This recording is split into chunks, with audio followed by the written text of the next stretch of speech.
everyone. Welcome to Activate the Youth Vote. My name is Sinan Kassim. I'm the founder of the Kassim Legacy Foundation, which works in over 5 countries to create a sustainable and pluralistic world. And I've interviewed many of our government leaders at the local, state, and national level. And I love working with our elected officials in Florida to bridge our youth and our communities together. Activate the Youth Vote is a platform for 15 youth leaders from across the country who are joining me on this mission to increase youth voter participation and to increase the overall voter turnout on November 3rd. We're going to show the adults on national TV how to have a respectful conversation. Even though we come from different ends of the political spectrum, we have different backgrounds, and we have different values. Our generation's objective is to take a stand, a united stand, behind making sure that everyone gets out to vote.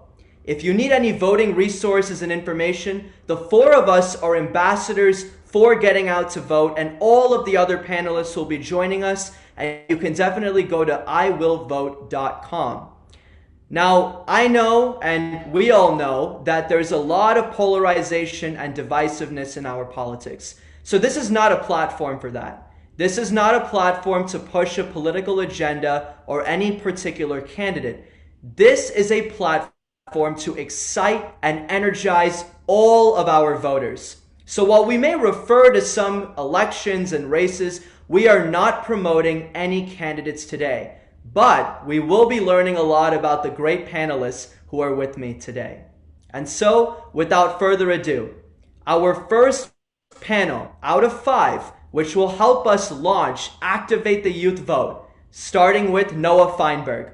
He's an associate strategist at Progress for Florida, LLC.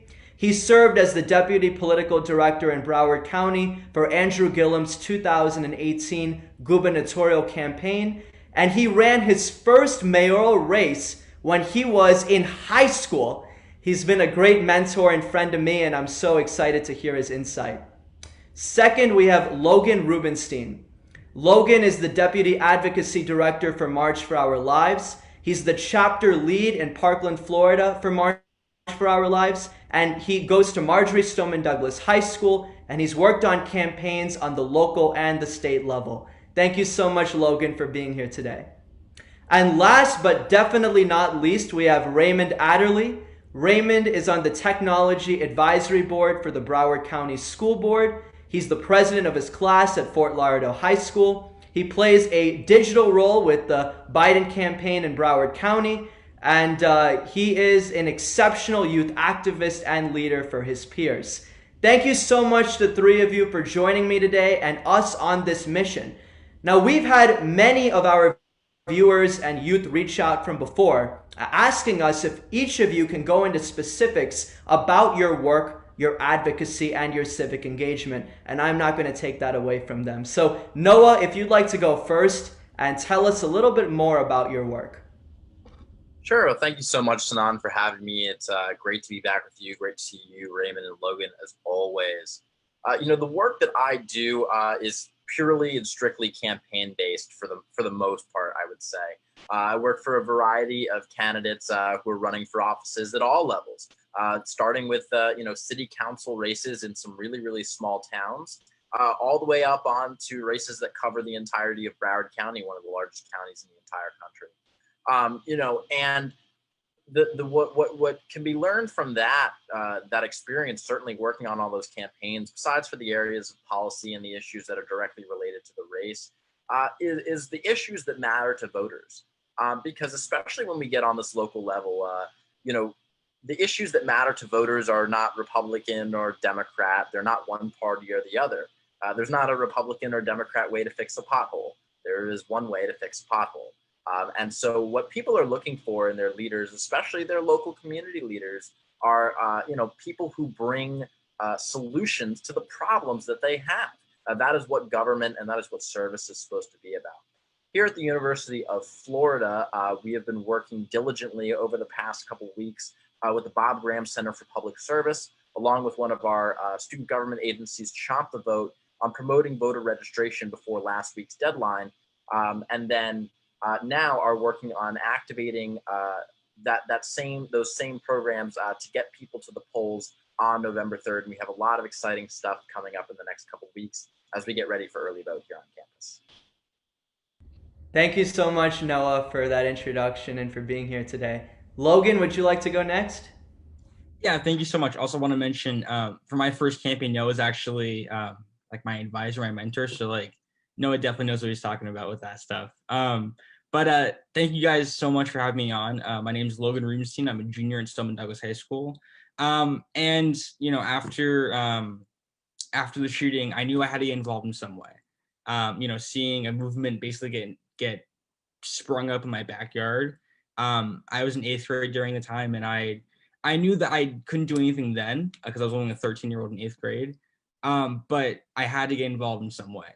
And so since I've got involved with March for Our Lives, I serve as the president of the local chapter here, and also the policy director, or the deputy policy director, sorry, of Marcellus, Florida. And so, you know, with that work in the community and also statewide, and also just my own personal capacity working in local campaigns for some progressive races here in Broward County, you know, it may not seem like your vote matters, maybe one vote, but it does. You know, the people we elect, the people who serve us for our community and countywide and statewide, there's a lot of some pretty iffy characters out there, especially in the Florida legislature. And so, you know, with the work of Marcellus Parkland, you know, as the president, you know, really working to, in a nonpartisan way, working to uplift the young people in our communities. So, you know, educating on how important these races are, you know, mobilizing young people of the importance of voting, and just trying to get young people like me involved in the political process, because, you know, it matters. Who we elect as a city commissioner, like Noah said, it matters. You know, also in the work in the legislature as the policy director or the deputy policy director for Florida. I mean, so we do back in November 2019, we laid out a whole legislative agenda of bills that had to get passed to prevent gun violence in the state of Florida. And so, you know, the legislature has been dominated by one party for years, and so we couldn't get too much traction on that. But, you know, as young people getting involved in these issues and standing up for what we believe in, and we're trying to make a difference, even if we're just chipping away at the edges. And so by voting, even though it might not feel like that much powerful, these local races get decided by literally hundreds or 200 votes sometimes, and it makes a difference. And so, you know, definitely make sure that you know who's on your ballot in November. Make sure that you're registered to vote. Make sure if you're voting by mail, you have everything in check. And young people, I mean, we got to get out there and vote, because I mean, you know, if we make a difference, if you vote and you get 20 of your friends to vote and they get 50 of their friends to vote, that's the margin right there for local races. And so we got to get involved. We got to educate ourselves, and we have to get involved in this fight, because there are definitely some people who've been voting for centuries, and they kind of forget, or even like legislatures, like they forget like that we matter. And so we have to show them we matter by going out to the voting booth and also holding them accountable when they do some bad stuff. Thank you, Logan. Raymond?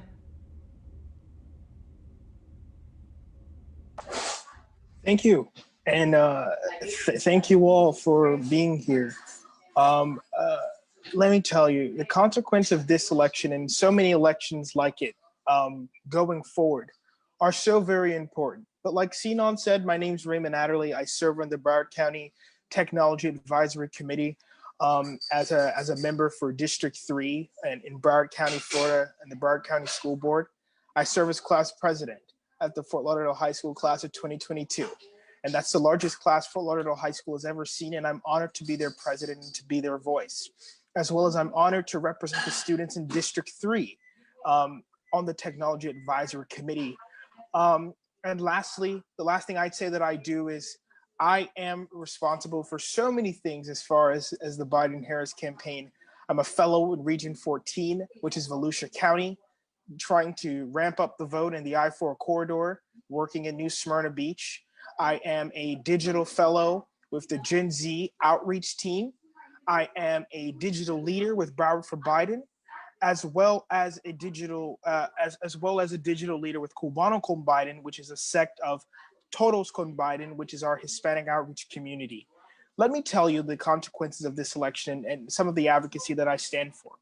As class president, I stand strongly for the equitable representation of every student underneath me that I am entrusted to represent, as well as increasing the amount of funds we have for every student at Fort Lauderdale High School. And I do as much as I possibly can. I don't sleep at night until I have a plan to ensure that every student at Fort Lauderdale High School is represented effectively by me and by my administration. I don't sleep until I know that the students at Fort Lauderdale High School have a low income, a low cost prom in senior year. They don't have to go out and spend crazy costs to afford memorable events like prom and senior dances and stuff like that. On the Technology Advisory Committee, I ensure that every student in Broward County, under the superintendent and under the student advisory, under the student advisor, I ensure that they are represented so that the school board knows that computers are not working, that more computers need to go out. And while it might sound like a minuscule issue, it affects so many students across this district. This is the 6th largest district in the United States, and every student in Broward County deserves a free right to public education. And with that public education needs to come the costs that come with it. And that is Wi-Fi at home. That is computer devices issued by the school. And that's the type of advocacy I bring to that Technology Advisory Committee. And last but not least, I also am, with the Biden campaign, there's a plethora of issues that I can tell you about. But most importantly, this election is not a referendum against President Trump's administration. It's a referendum against the issues that Gen Z faces in the future. It's a referendum that we can have climate change activism in the White House. It's a referendum that we can have schools where we can go where we're free from having the threat of being targets, lame ducks in our schools. It's a referendum against the fact that we need to have affordable college, that when we leave school, we're not bogged by debt for the rest of our lives. There's so much that we can talk about, and I'm so happy to be here with all of you. And that's some of the advocacy. That's what I do, and that's what everyone here on this call does. And I'm so excited to be a part of this. Thank you so much, Raymond, and thank you to each of you for being here on this mission to activate the youth vote. I want to reiterate again that this is about unity, this is about bipartisanship, and this is about coming together to support everyone voting in races up and down the ballot. Now for today's format. We've had many questions submitted from youth and from the audience and the viewers at home. So we're going to be asking many of those questions to our panelists. But this is not an interview. I'm not going to ask Noah one question and then ask Raymond and Logan another. This is not an interview. This is a conversation. So the way in which it'll work is that I'm going to ask a question directed at one of the panelists. Then the other two can jump in and add their own insight into that topic. Once we've covered that topic, then we'll move on to the next and the next, and as many topics we can get to in the hour. The first question is for Raymond. Raymond, do you and your family have a plan to vote? And how are you encouraging other voters to get out and cast their ballot? Well, thank you, Sinan. That's an amazing question, and it's very provoking indeed. Like I said, I am on a team of eager Biden and Harris supporters. I am on a team that is eager to get out the vote for Democratic elected officials up and down the ballot in Broward County and across the state of Florida. So I think it would be pretty hypocritical if my family didn't have a plan to vote or I wasn't assisting others to do the same. Let me tell you, like I said, this election is so consequential. And my family does have a plan to vote. My mom, my aunt, and everyone doesn't trust the mail-in ballot system.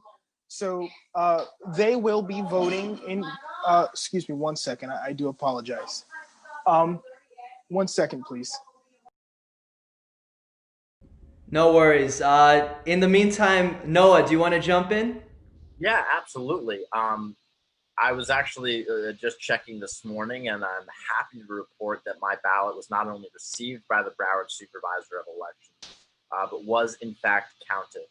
One of the things that I've been working on here at the University of Florida is encouraging many students to register within Alachua County. The only reason I have not is that I serve on I serve with the Broward Democratic Party as a precinct committee man, so I'm required to have my registration in Broward County.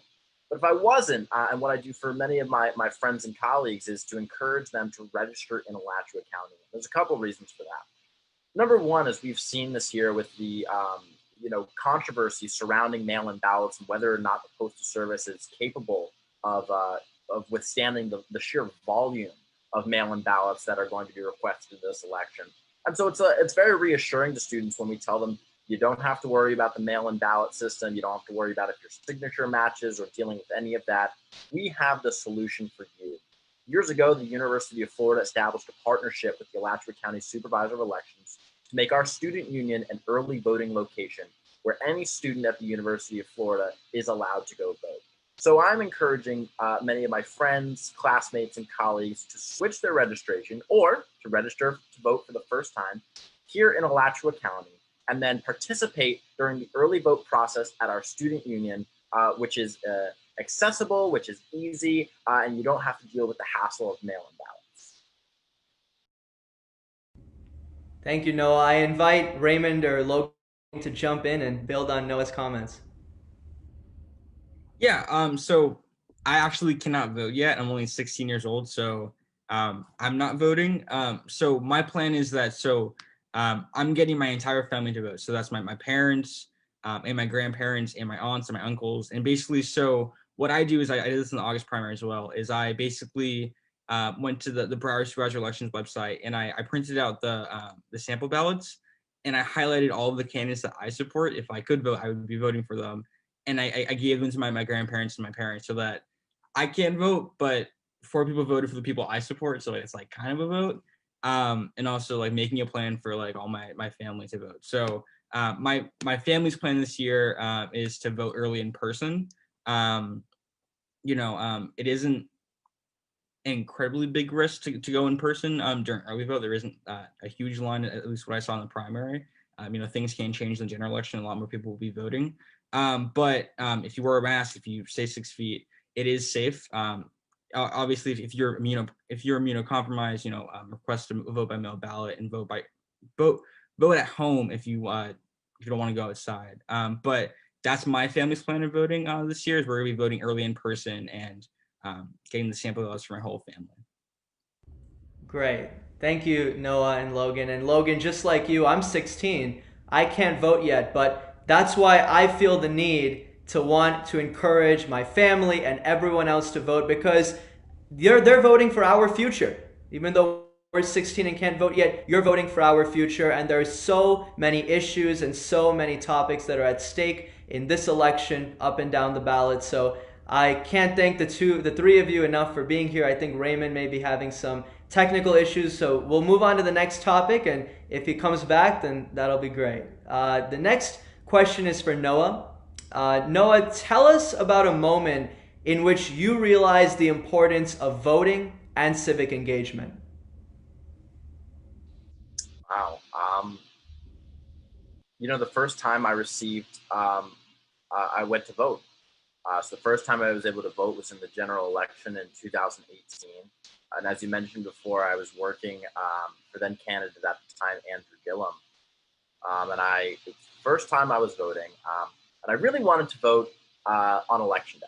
I wanted to vote at my precinct, which was at my elementary school. I had been going with my parents for as long as I could remember with them on election day to vote. But unfortunately or fortunately, I was going to be in Tallahassee the day of the election, so I knew that wasn't possible. So I did the very next best thing for the first time I ever cast my vote, which was go during the early vote to our local library. And stepping into that voting booth with that paper and looking down and realizing that I was playing a role in democracy. From the top of the ticket in the Senate and gubernatorial elections all the way down to our elections for city commissioner. and everything in between.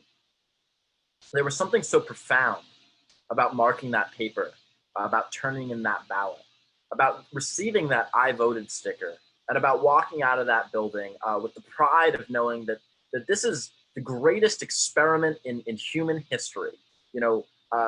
Close to 300 years a long experiment of democracy at work, and I got to be a participant.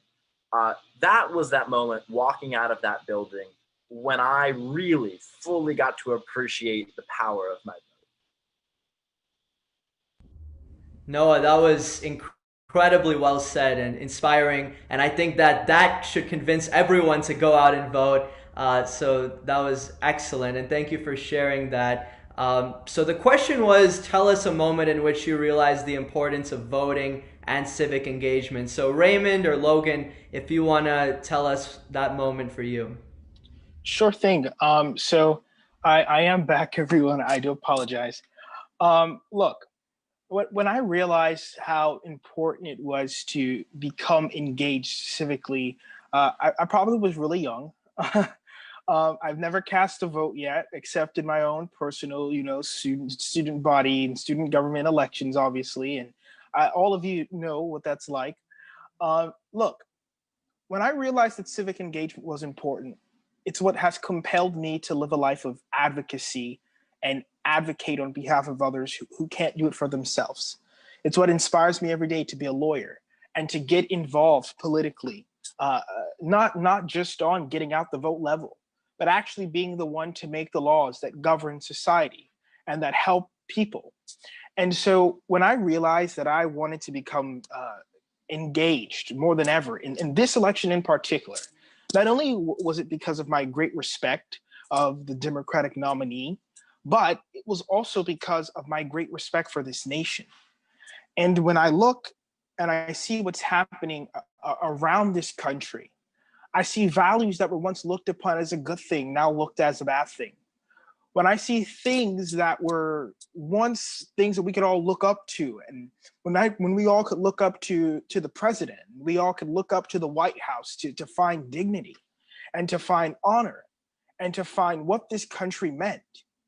When I saw that all disappearing, I knew that this was not an election that I could stand idly by. I knew this was an election I couldn't just let, work the process.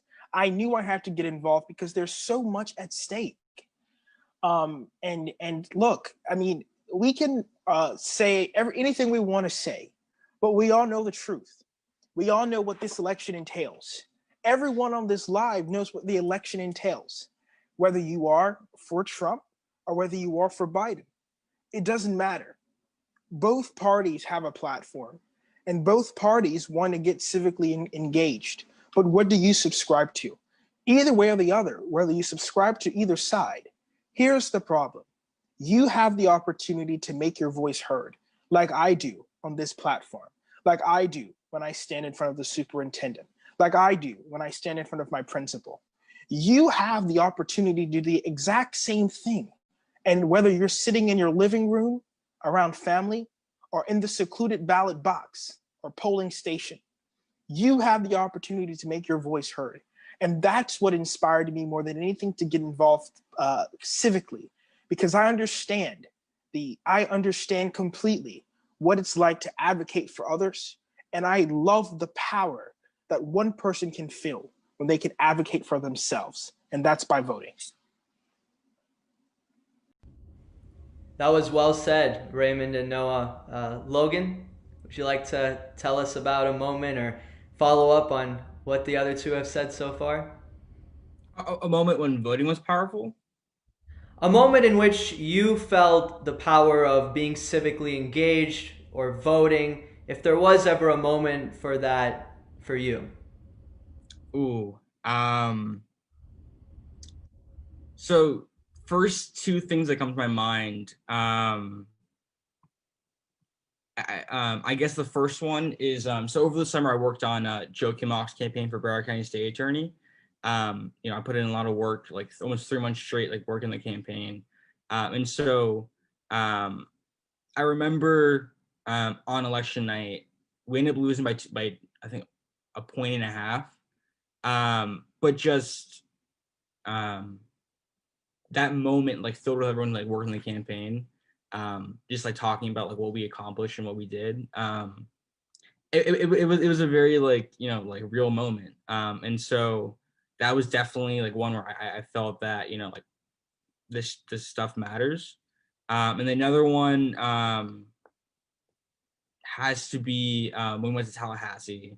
I was like super like sleep deprived, like on like 4 hours of sleep, like because we had to go from Broward County to Tallahassee, and so we had like a whole busload of you know, students who went to Tallahassee, and we proposed the peace plan for a safer Florida, and just we literally walked the plan to the governor's office, and we printed out the plan. We literally like gave it to the secretary and like had it on his desk. And we had like a whole like little thing, and just like doing that and then walking out and like all of like the work like researching bills and like reaching out to legislators, and like just like having like 9 weeks of work like on the governor's desk, like it was powerful. And so like that was definitely like the two moments where it's like definitely some powerful moments, and like that really you know, I mean, voting is a very sacred process. I haven't done it yet,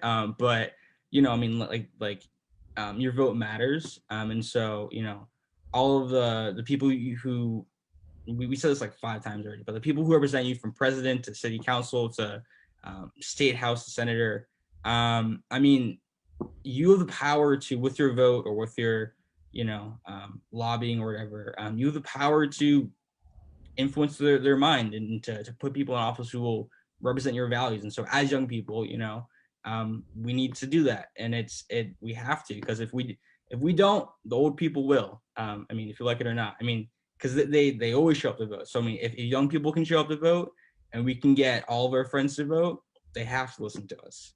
And so, you know, definitely off those moments of those powerful moments, definitely, you know, keep me in this fight, and keep me going, because, you know, that's what we need.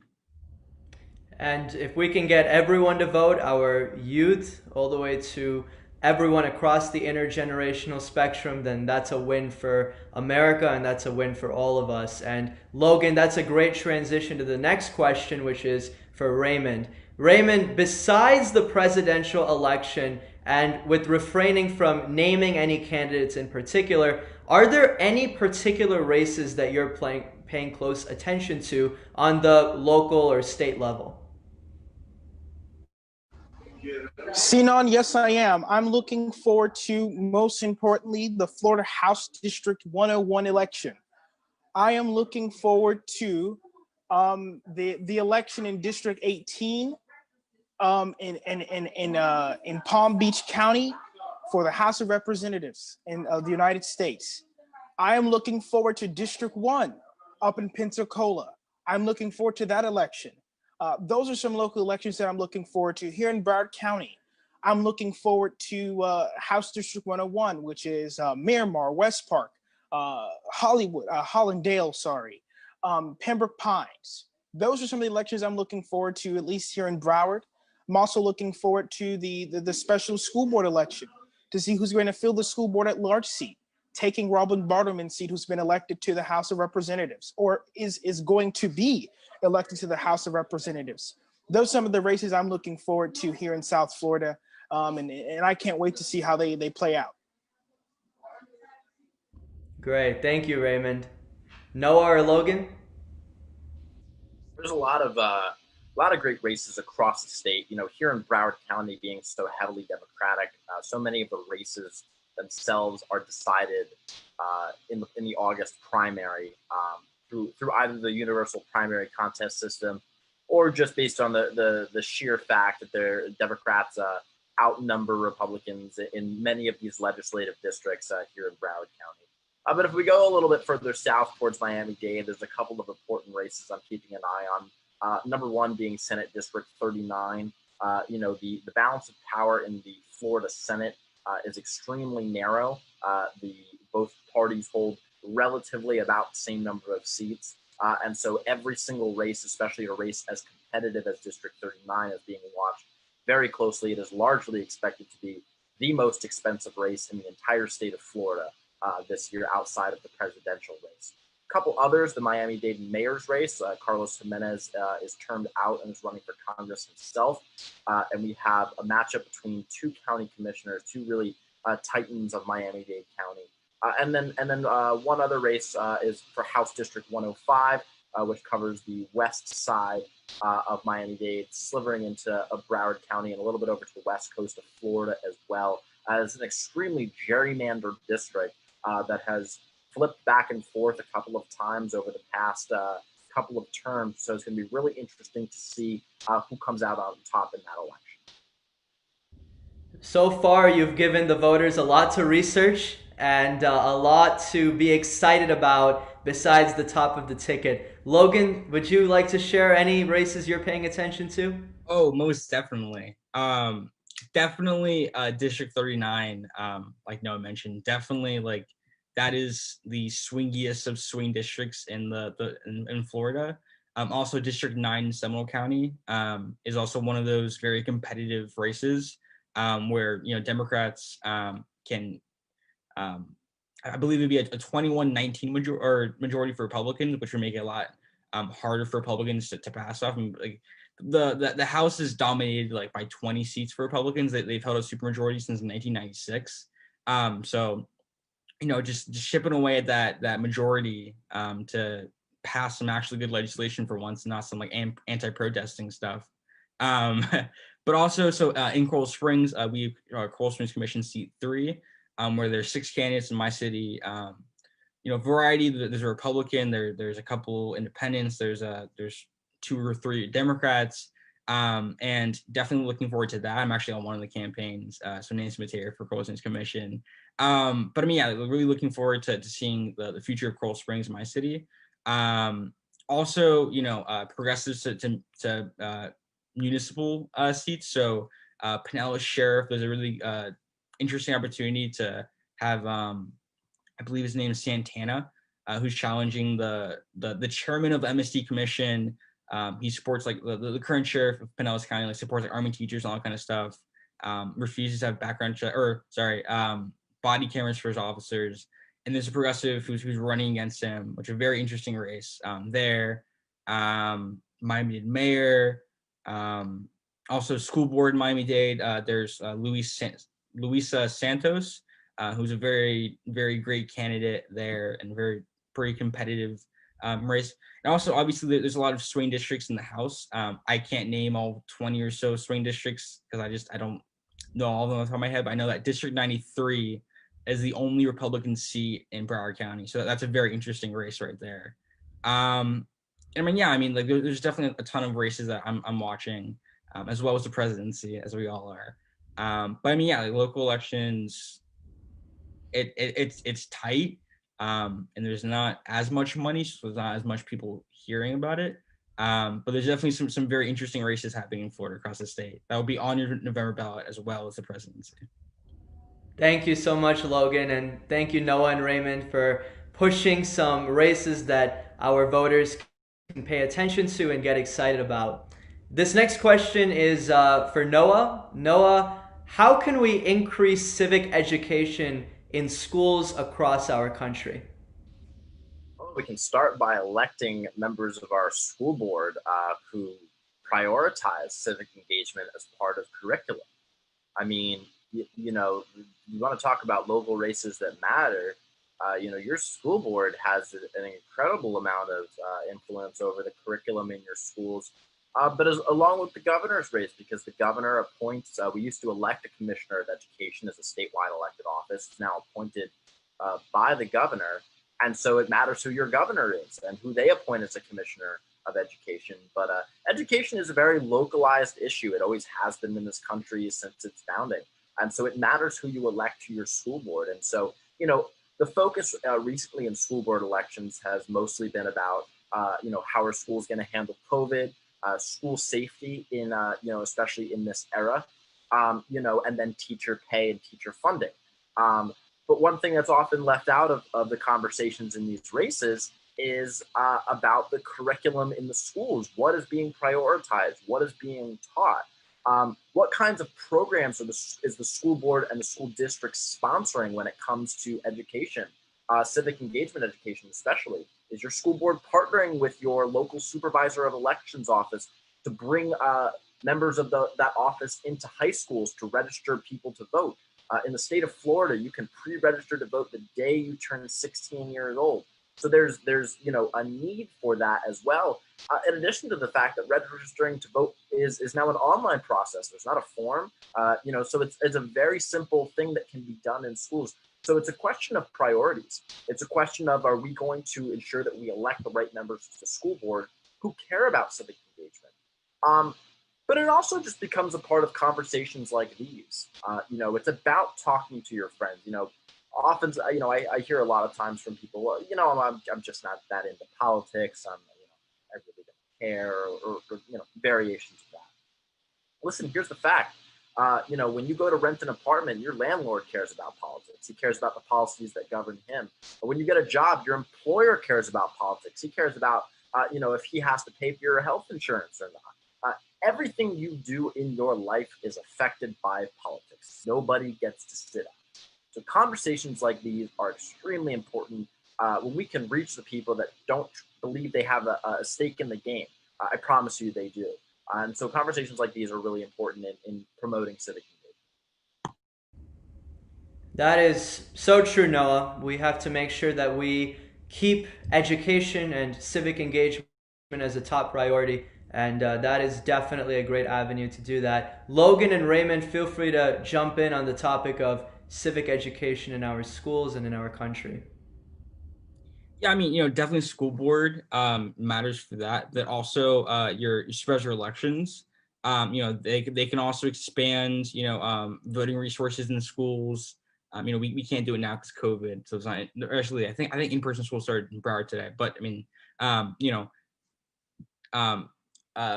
earlier or years prior, the SOE office would sometimes do like occasional, voter education drives, like during lunches during high schools. Not anything like robust. Definitely if we elect, young people to SOE offices, or even or qualified people who actually will make strands to young voter outreach. That definitely can help get young people educated, as well as civics courses and that kind of stuff by schools. But also, school clubs definitely play a role in that. With March for Less Parkland, part of what we do is we try to, we try to engage young people, people in all the high schoolers in the process. But also, like hosting voter registration drives, education around the primaries and elections. We can't do it now because we're all online or socially distanced in school. But if this was a normal year, which it is very not, we would be hosting voter registration drives and trying to put up flyers in schools about make sure you register to vote for the election, because it's like Noah said. Like all of these issues you may not care, but the people who have a say, or the people who impact you, they care. And so everything's political is what I like to think, is that for young people, existing is political with the issues that we face as a generation, with college debt and climate change and all these issues that is uniquely to young people. And so definitely also just like educating yourself is a way to very easily for as a young person to learn more too. Thank you, Logan. Raymond, anything additional you'd like to add about civic education? I most definitely do. I feel this question is right up my alley, Sinan. And the two gentlemen have provided very, very good answers. And as someone who is interested in school board politics, someone well subscribed to it, I will tell you that we are trying our best within our schools, within Logan got it down to the T as he talked about civic engagement within civic classes, U.S. history classes, AP U.S. history classes, economic and government classes are where these conversations begin. But to even go as further as to say, when we stop polarizing the issue of voting, when we start knowing that voting is not something that should be polarized, and start to think of it as a fundamental right for every American, that's when we will have a good voter turnout. That's when we can have conversations about voting. Look, there are so many things that we can do, and I feel this is a perfect platform for me to begin to educate on how we are getting out the vote to young people. There is a group that's working with Michelle Obama. Her group, I believe it's Get Out the Vote, and they are working tirelessly in Broward County to get students to vote, to get schools to vote, to get SGAs involved and get their students excited to vote. That's what we need. That's how we increase civic education. To even go further than that now, we need to be the ones having these conversations, having these platforms where we are purposely, mindfully educating voters, especially our students, on the consequences of these elections. Let's not just talk about, well, this is the Democratic plan. Let's talk about this is the Democratic plan, the Republican plan, the Libertarian plan, the American Freedom plan. We need to educate every student on the different plans, because just because there's overarching values doesn't mean those values go to every student. Just because climate change is something that matters to everyone, the way climate change is addressed by Republicans might not be the same it's addressed by Democrats or the Libertarian Party. And that's where we come in to be the mitigators and to discuss the difference between all those different political parties. That's how we increase civic education. And that's how we get out the vote, Sinan. Thank you so much, Raymond. And Raymond, you mentioned Michelle Obama's group, When We All Vote, and there are so many great organizations promoting voting in our country. So I just want to recognize all of those organizations. And I have to say that over the next 5 weeks, we have many youth leaders representing those organizations who we've invited to join us as well. So we'll be hearing from them. And I appreciate you mentioning that, Raymond. Logan, this next question is for you. Logan, what should be done to make sure that everyone has proportional representation in government, regardless of their age, gender, race, or socioeconomic status? I mean, there's a lot of things that can be done. What we see in the legislature is a lot of these districts are gerrymandered, and so you have I believe like District 70 looks like it's like a squiggly line Tampa, and it goes down. It's like literally like that thin, and it's just these districts are drawn very, very weird. So it's very hard to have representation when the districts are so widely drawn, and to cut out certain populations and to have certain safe districts and red districts and blue districts. So gerrymandering has a lot of problems for the legislature.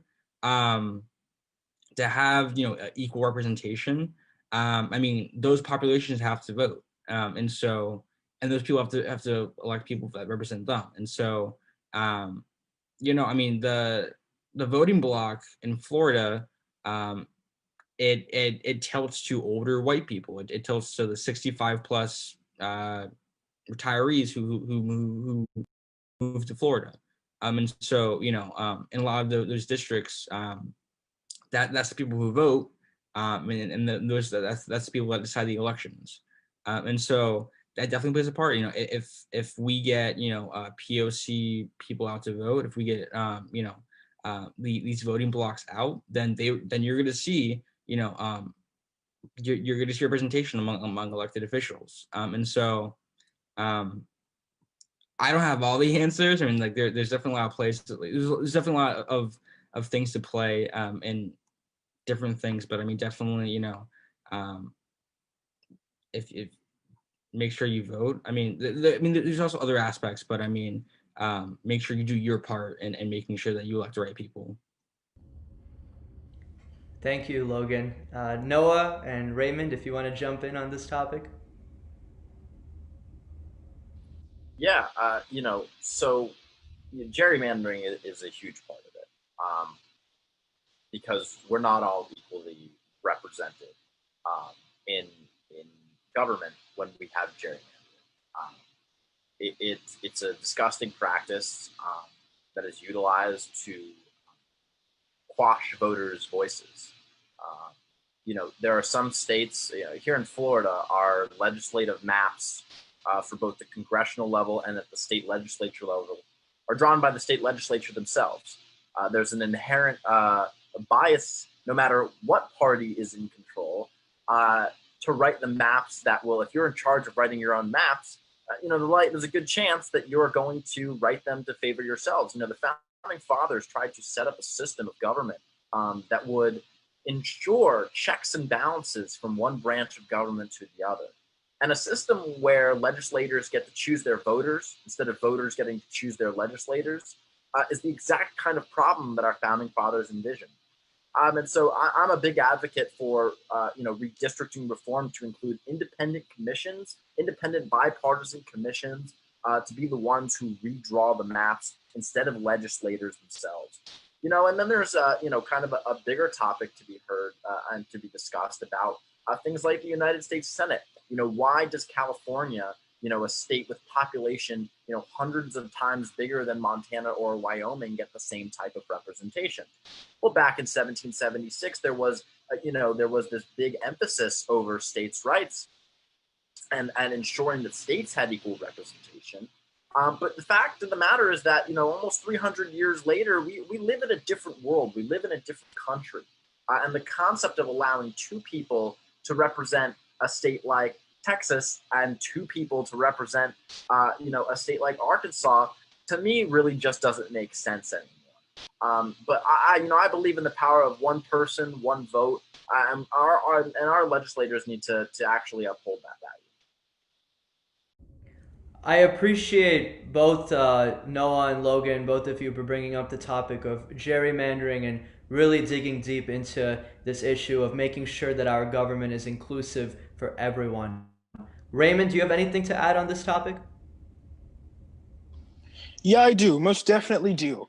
Well, look, the first thing I think how we get people to vote and get people to vote in numbers and increase representation in proportions we haven't seen in this country is definitely redraw the maps. And that goes without saying. It's definitely to provide more representation based off of populace like the founding fathers wanted. Let's remember, Texas and California were not states during the Constitutional Convention. Let's remember, Florida wasn't a state during the Constitutional Convention. Let's remember, the whole West Coast, Midwest, were not states during the Constitutional Convention. And thus there needs to be systematic change in this country as it regards voting. But let's stop talking about the obvious and let's talk about things that are being ignored. And that's that we have active voter suppression in states like Georgia and in Florida, where we Florida citizens have voted that felons should have the right to vote. Our governor has made that almost virtually impossible because now they have to pay off fines from prison and court fees and things like that are virtually impossible to pay off because it's so hard to find a job out of prison. What we need to talk about is ensuring that voters everywhere have the opportunity to always vote. Let's stop voter registration deadlines. We should be able to register when we vote. We should be able to register to vote whenever we'd like to vote, instead of there being a cutoff date, because there are a lot of voters in remote areas who can't get access to know when the voter registration deadline is cut off. And now it's cut off and they don't have a voice to be heard. Let's think about rural Americans that are in areas that don't even know when the sun comes up until the chicken crows. Those are the people that we need to make sure that they are effectively being heard in society. And all we've seen the last 50 years, last 100 years, those people have been neglected by the elections process. And Logan, Noah, Sinan, myself, we are telling our government, we are telling adults, this can happen no more in America. Every person needs to have a vote. We modeled this system after Greek democracy. And in Greek democracy, every citizen had a vote, even the slave. Let's get our act together. Let's start making other people able to vote. Thank you, Raymond, and thank you to each of you for speaking so deeply on this topic. This next question is for Noah, and I just want to mention when Noah came on our youth advisory forum as a keynote speaker through my nonprofit, he spoke very deeply on this topic, and there were youth who reached out who wanted to hear more of his insight on it. And the question is, what can we do to avoid political polarization and engage in compassionate civil discourse? Thank you so much for that question. And, this is an area of debate where I think the debate even itself gets started on the wrong foot. And what I mean by that is discussions are not discussions about polarizing issues or discussions with people who come from a different worldview are not about trying to convince somebody of even one point. I always approach discussions like these trying to find a piece of common ground. And that common ground doesn't always have to be a piece of policy. That common ground could be a piece of shared history. You both come from the same town, or your parents maybe grew up in the same town. You maybe both like the same sports team, the same sports player. That is how we cut through the polarization. It is not by saying, well, I agree to disagree with your policy. It has nothing to do with policy or politics at all. It is about the humanity in each and every one of us, because that is how we have conversations. Look, I'm a college student. There are people here with all sorts of opinions who come from all sorts of backgrounds, every state in this country, and over a dozen countries worldwide. People have a lot of opinions, and they like to share them. But I have conversations with all of these people and are friends with many of them, even those who vehemently disagree with everything that I stand for, and I then, disagree with them. But it never has to mean that the conversations we can't have, that we can't have conversations. And that not every conversation has to be political or policy based. So finding that common ground, the humanity in one person or another, is how you can eventually come to have those difficult conversations. And they're not easy. It's not as easy as just snapping your fingers. But if we start and approach it from a humanitarian aspect, that is how we can have some of those tougher conversations. Thank you for that question. Thank you, Noah, and I agree. If we believe that everyone has the right intention to get to the right solution for everyone and have mutual respect and kindness, then we're on our way to a better country and better to bridge our communities together. So thank you, Noah. Logan and Raymond, do you want to share or contribute anything on that topic? Yes, Sinan. And so I agree 100% with Noah in the aspect that we have to find the humanitarian aspect of this. At the end of the day, we're all human beings. We all bleed one color, red. And we're not bleeding blue for Democrats. We're not bleeding red for Republicans. We bleed red because at the end of the day, we're all humans. We all have likes. We all have dislikes. We're all from different places. I mean, in this call alone, I'm sure there are so many different nationalities represented. And I make up two of those different nationalities, as both the immigrant of a Cuban grandmother and a Bahamian grandfather. And my mother's American. My father was born in the United States, but his parents are from their respective countries. And each of you might have a different story than I do. But it's the fact that we've allowed politics in America to become about, well, here's the Republican way of thinking and here's the Democratic way of thinking, instead of thinking, here's what's best for our country. If we look at issues that are so polarized, like gun violence in America, I'm a victim of gun violence. My father, when I was 7 years old, was shot in front of me and my brothers, and my mother when we were leaving a home, when we were leaving a Christmas ceremony, because my mother's a teacher, and we got home and we were robbed at gunpoint. But instead of Americans thinking about what's most important, which is the safety of children, instead of arguing policy that allowed us to protect our kids, we argued that we need to maintain guns because it's a fundamental right of every American. We cannot allow ourselves to become so polarized that we forget about each other. We forget about the well-being of each other. Let's look at this whole pandemic. We don't wear masks because it's become a polarized issue. And how we don't make things polarized is we find the common ground of where humanity lies. So if we know that this disease is killing people, we put on our masks to protect each other. If we know that the AK-47 is shooting our students while they're in school learning to make themselves better, we take the guns off the street. Let's not make anything polarized. Let's make everything humanitarian, because that's the United States. That's what we pride ourselves on, being the most humanitarian country in the world. And yet we are so polarized that we can't even look at each other. Let's stop doing that. Let's make sure that we find the common ground, that we're all humans. And at the end of the day, we weren't born Republican. We weren't born Democrat. We were born as a human being, and we were born to help each other on this planet. Thank you, Raymond, for sharing that personal experience. And you're absolutely right. We need to come together now more than ever for our common humanity. So I appreciate your answer to that question. Logan, would you like to share anything on this topic? Both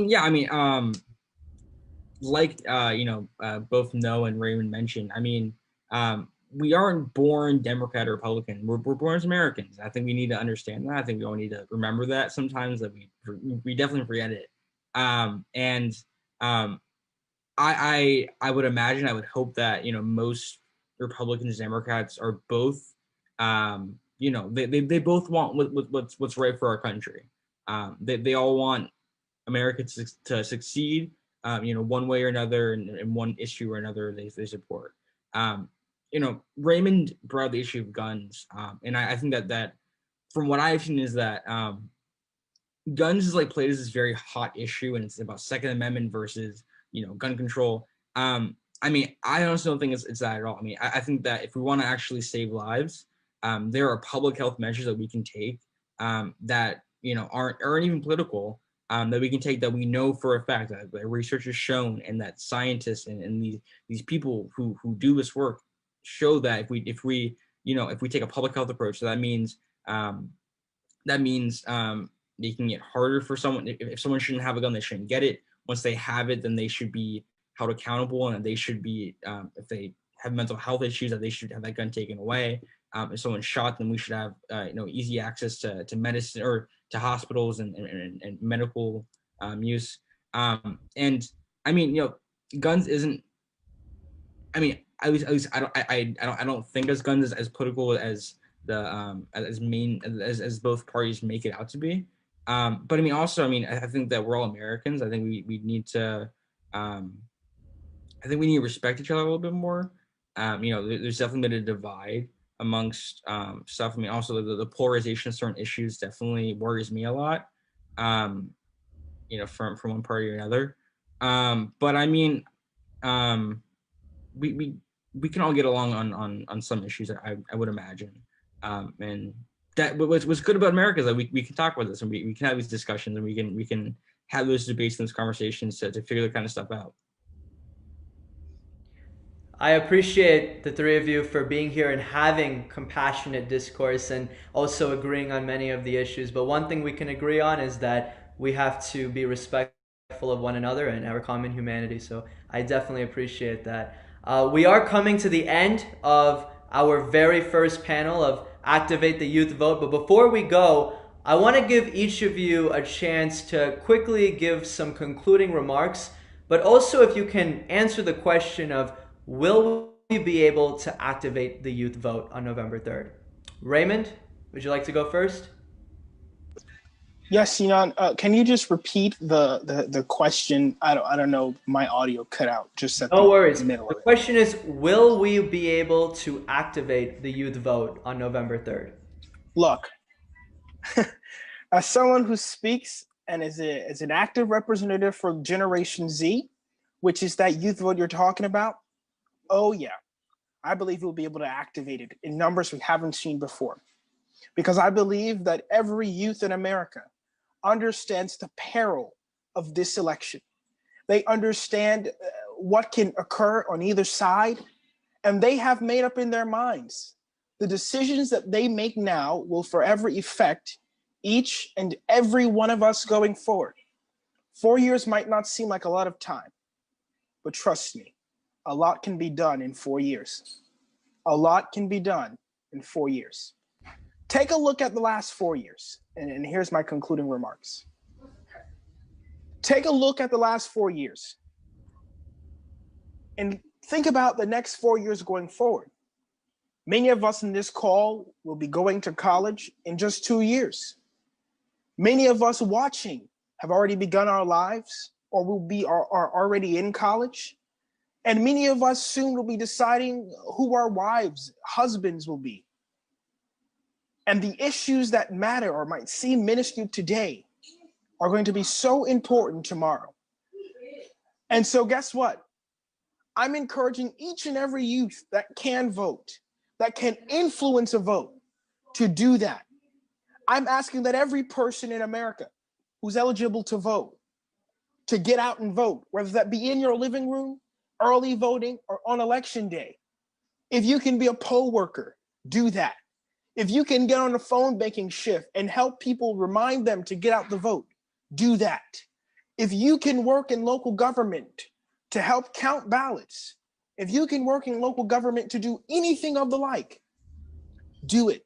And most importantly, this November, think about your life in 4 years and think about the lives of those who you will produce and who you will be responsible for in the next 40 years.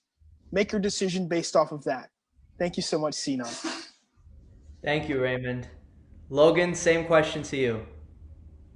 I mean, yeah, I definitely think that I think that Gen Z is a very unique generation. We are one of the most engaged generations basically ever. We were brought up in some very turbulent times. I'm 16. We literally are in a global pandemic. I had a mass shooting when I was 13.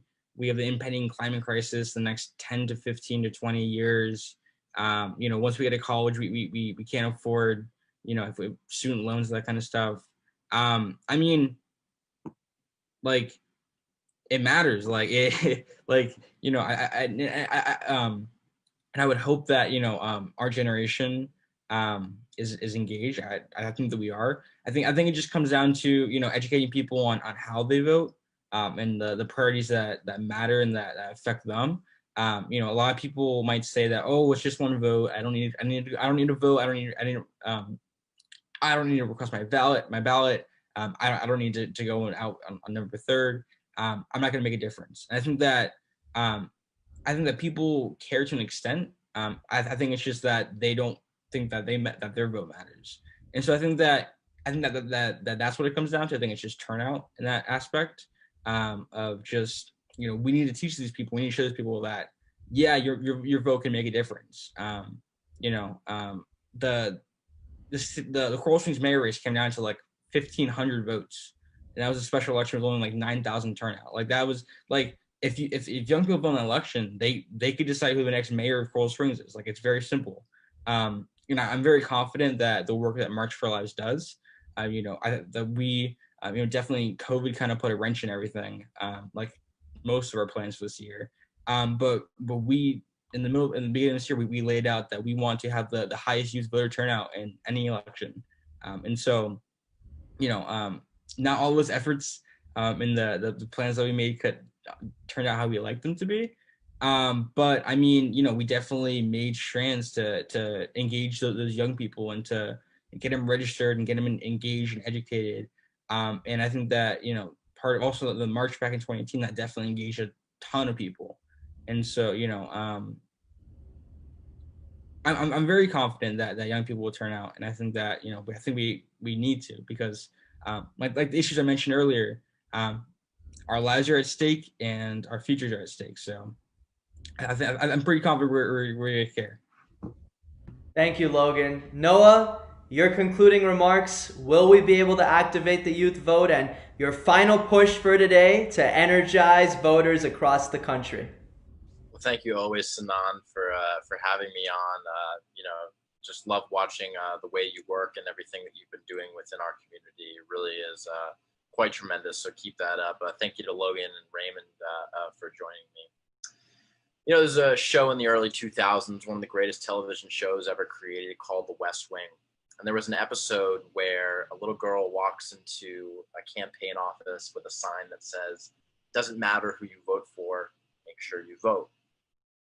And Will Bailey is one of the characters on the show, says that he liked the sentiment, but he thought it did matter who you voted for. So he said, well, what if you wrote, "No matter who you vote for, make sure you vote"? And that's the sentiment that I bring here tonight, and that's the sentiment that I think everyone should kind of believe in. You know, it does matter who you elect. It matters who you vote for. You should learn about the candidates that are running for office in your city, your county, your legislative district, in your state, and in your country. It matters who you send to Fort Lauderdale and Tallahassee and Washington, D.C. But that doesn't mean that, you know, that we can't have conversations about getting out the vote for everyone. The conversation we're having tonight, we absolutely can activate the youth vote. We are seeing engagement from young people in a way that our country has not seen in a long time. Because the fact is that there's just too much at stake. Many of the areas of interest that Logan just mentioned are on the ballot. You know, while it is important who we send, you know, who we elect to these various offices, the issues themselves are never going away. And so it's the issues that we're voting for. You know, you walk into that voting booth and it doesn't say climate change on the ballot, but the people that you're electing have a stance, have policy positions on climate change. And so that matters. So it does matter who you vote for.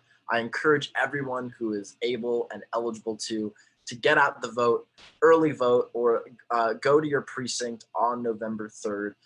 Because if we all all who are eligible cast their vote, then at the end of the day, the will of the people is heard. And that is the purpose of our democracy. And that is the purpose of our country. Thank you so much to the three of you for joining me today to activate the youth vote. We have 4 more panels up until November 3rd, and one of those is a post-election panel. But Noah, Logan, Raymond, you are exceptional youth leaders. It's been a pleasure hosting the three of you. And Noah, and just the same sentiment that you said. 1, we love the West Wing. But 2, after November 3rd, we're still America. We're still here. And we're still going to be united as communities across the country and as the United States of America. So thank you to the three of you for being here. And our next panel will be next Friday at 6:30 p.m. Eastern Time. That will be hosting Sari Kaufman, Gianna Breyer, and Anand Veluvali. So thank you everyone for tuning in. And before you end off, there'll be a short video of information for you to take with you.